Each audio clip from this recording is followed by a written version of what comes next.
Hello, and today I want to talk about James Buchanan.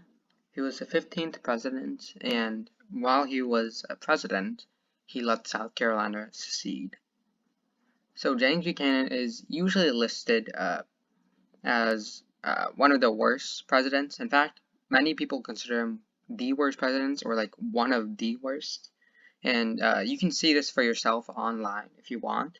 There are many websites you can check out. For example, C-SPAN. C-SPAN is a website that are kind of that pretty much ranks presidents, and they're ranked by historians. And he's usually considered one of the worst presidents. So he was very indecisive about the slavery issue, and he was a president right before Lincoln. And because of his indecisiveness, well, not because of it. I don't want to say because of his indecisiveness that led to the South seceding, but he definitely did not help things. In fact, he probably worsened it. Under his watch, like I said before, South Carolina seceded, and really his lack of action for really stopping that, I think, really emboldened the South and led to many other states seceding. He should have dealt with it very quickly and very decisively, but he didn't. And he also had a tendency to really make everyone, like, many people disliked him on both sides, both pro-slavery and anti-slavery. Like, he had declared that states cannot secede from the Union, which angered the South, but it also angered the North by saying the government cannot stop them from seceding. On top of angering both the South and the North, it's kind of confusing. If states can't secede, why can't the government stop them from seceding?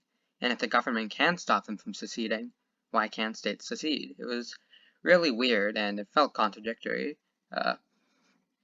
On top of that, he blamed the North for the South wanting to secede, saying that they were being obnoxious, and that if they don't stop, they're eventually going to succeed.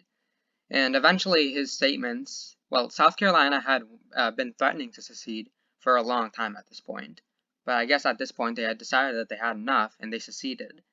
And they seceded, I think, around 4 months before his president, before his term ended. And he didn't really do anything.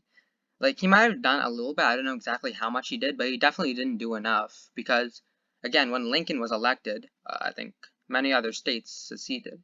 And that's generally why James Buchanan is not looked back very fondly about his presidency, because as a president, he let South Carolina secede, and that kind of probably emboldened the other southern states and led them to also secede.